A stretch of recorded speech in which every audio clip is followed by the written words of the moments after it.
নিজেরে নিজে পরিচিত করার দায়িত্ব নিজের হাতে নিও না। কোনো ছাগলও চিনত না, চিনলে মানে আসবে, নিজে নিজে আসে, নিজে নিজে একবার কোট বদলায়, একবার রুমাল বদলায়, একবার এই কাটিং, একবার এই কাটিং। হ্যাঁ, পথ দিছি দোয়া করেন, রওনা হয়েছি দোয়া করেন, জ্যামে পড়ছি দোয়া করেন। কি দোয়া করতাম না, জ্যামে পড়ছেন খারাইয়ে না থাকবেন, বইও না থাকবেন চুপচাপ। হ্যাঁ, ফাও কথা, মানে পরিচিত হওয়া। মানে হ্যাঁ, 3টা প্রোগ্রাম রওনা দিছি দোয়া করি না। কিতা দোয়া করতো, যাইবেন না, মত দিছেন যাইবেন না, গিয়ে আওয়াজ না করবে। তালে বেলে মনে দেখতেছি, এই জন্য বললাম ভাইয়া নিজের হাতে নিজের দায়িত্ব নিয়ে। আজকেও এক বক্তার আমি বলছি যে দোস্ত, নিজের হাতে নিজে দায়িত্ব নিয়ে। ওয়ালাউলা ফাদলুল্লাহি আলাইকুম ওয়া রাহমাতুহু মা যাকা মিনকুম মিন আহাদিন আবাদা। আল্লাহ বলছে, আমি আল্লাহর দয়া না হলে কেউ নিজেকে নিজে কখনোই পবিত্র করতে পারবে না। ছেলে মেয়ের বিবাহ বহির্ভূত সম্পর্ক, এটাকে আপনি রিলেশন, প্রেম, গড গিফটেড, আল্লাহ প্রদত্ত, হুজুর আমি শুধু কথা বলি, ওকে ছুঁয়েও দেখি নাই, ধরিও নাই, স্পর্শও করি নাই, লজ্জাস্থানের কোনো চাহিদাও পূরণ করি নাই, শুধু একটু সম্পর্ক, ওকে ভাল লাগে আমার কাছে, মাঝে মাঝে একটু কথা বলি, মাঝে মাঝে একসাথে একটু সময় নাস্তা করছি, এতটুকুই। তুমি ব্যভিচারী, ওই মেয়েও ব্যভিচার, তুমিও অসৎ, ওই মেয়েও অসৎ, তুমিও চরিত্রহীন, ও চরিত্রহীন। যদি বলেন এটা হুজুর বাড়াবাড়ি, তাহলে হালাই দেন আমার কথা, অসুবিধা কি? আখেরাতে দেখা হবে ইনশাআল্লাহ। আল্লাহর নবী সাল্লাল্লাহু আলাইহি ওয়াসাল্লাম বলেছেন, চোখের দিকে চোখ দিয়ে ভিন নারী দেখলে এটা জিনা, হাত দিয়ে ছুঁয়ে দিলে এটাও জিনা, কান দিয়ে শুনলে এটাও জিনা, জবান দিয়ে কথা বললে এটাও জিনা, অন্তর দিয়ে ভাবলে এটাও জিনা, লজ্জাস্থান দিয়ে অপকর্ম করলে এটাও জিনা, পাও দিয়া হেঁটে গেলে এটাও জিনা। তাহলে নবীজি একই শব্দ বলছে, জিনাল আইন, জিনাল নাজার, জিনাল রিজিল, জিনাল ইয়াদ, জিনাল লিসান, জিনাল নফস, জিনাল ফরজ। সেম শব্দ। চোখের জেনা, কানের জেনা, হাতের জেনা, পায়ের জেনা, জবানের জেনা, অন্তরের জেনা, লজ্জাস্থানের জেনা।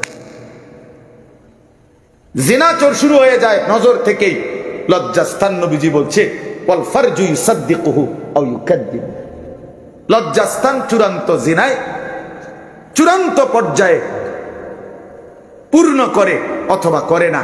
কিন্তু জিনা শুরু হয়ে গেছে হারাম নারী, ভিন নারী, যাকে দেখার আমার অনুমতি নাই, তাকে দেখা থেকেই, তাকে দেখা থেকেই ব্যভিচার শুরু। এই জন্য দোস্ত আমার প্রথম কথা এটাই ছিল, দিল নড়তে হবে, বিবেক নড়তে হবে। আল্লাহর কোরআন যার দিল নড়ায় না, তোর বেটা কোনো দিলে নাই বেটা। আল্লাহর কোরআন দেখে দেখেও, আল্লাহর কোরআন দেখে দেখেও শুদ্ধ যে পড়তে পারে না, তোর বেটা কোনো জবানে নাই, তো বোবা বেটা, বোবা বেটা। আল্লাহর এত কোটি কুদরত চারিদিকে থাকার পরেও যেই চোখ আল্লাহকে চেনে না, তোর কোনো চোখে নাই বেটা, তুই অন্ধ, অন্ধ বেটা। তুমি বুঝছো কেবল জীবনের মানে খাও আর পেশাব করো আর যৌন চাহিদা পূরণ করো আর ঘুম যাও, এক বেলা উপার্জন আর এক বেলা বিনোদন। কোটি কোটি মানুষের জীবন এমন, এরা বুঝছে এটাই, এক বেলা উপার্জন করবে, এক বেলা বিনোদন করবে।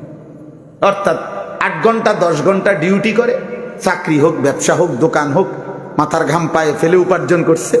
এরপরে 3টার পরে, 4টার পরে, 5টার পরে, আসরের পরে মনে করে এই থেকে নিয়ে এবার রাত 11টা পর্যন্ত হয় গান, নয় নাটক, নয় সিনেমা দেখতেছে, নয় মোবাইল টিপতেছে, নয় আপনার আড্ডা দিতে আসে, নইলে গপ মারতে আসে, নইলে কোথাও বেড়াইতে গেছে, নয়তো ছবি উড়াইতে আসে।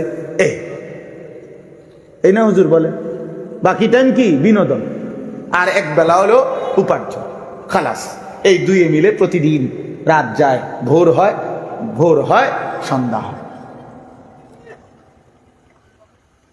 আহা, আল্লাহ কোথায়, আখেরাত কোথায়, কবর কোথায়, মৃত্যু কোথায়, জাহান্নাম থেকে বাঁচবে কে, জান্নাতে যাবে কে, মিজানের পাল্লায় নেকি ভারী হবে কেমনে, ফুলসেরাত পার হবে কিভাবে, এগুলো কোনো বিষয় না, এগুলো মোল্লাদের বিষয়।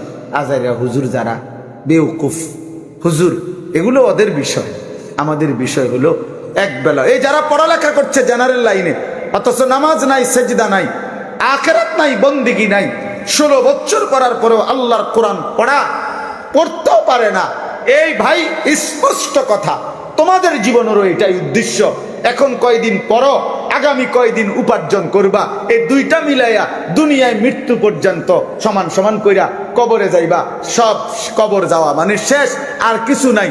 দুশ্মন, বেঈমান 190 বছরের ব্রিটিশের এই শাসন দিয়ে আমাদেরকে এই অশুভ, শুধু একমুখী, শুধু জেনারেল, শুধু দুনিয়ার আসমানের নিচে আর জমিনের উপরে এই মাঝখানের এই পড়ালেখার কিছু স্বপ্ন দেখাইয়া আল্লাহ ভুলাইয়া, আখিরাত ভুলাইয়া, জাহান্নাত জাহান্নাম ভুলাইয়া, আল্লাহর কোরআন ভুলাইয়া লক্ষ কোটি মুসলিম যুবকদেরকে কলিজাত থেকে ঈমান আখিরাত সব দূর করে দিছে। আরে বুঝাই দিছে, আরে বুঝাই দিছে জীবনের স্বপ্ন একটাই। এখন 12 বছর পড়ো, 10 বছর পড়ো, আরো পড়ো, আরো পড়ো, আরো সার্টিফিকেট নাও, আরো নাও, আরো নাও, আরো নাও, আরো নাও। আগামীতে ভালো চাকরি হবে, একটা সামাজিক স্ট্যাটাস হবে, একটা ভালো ফ্যামিলিতে বিয়ে করতে পারবে, একটা বিল্ডিং করতে পারবা, আশা করি 50-60 লাখ টাকা দামের একটা গাড়ি চালাইতে পারবা, এবং একটা সামাজিক অবস্থান নিয়ে দুনিয়ায় সম্মানের সাথে চলতে পারবা। তো এই মিলাইয়া আগের টাইমটাও দুনিয়া, এখনকারটাও দুনিয়া। আখেরাত, আখেরাত কি? টাকা 30,000,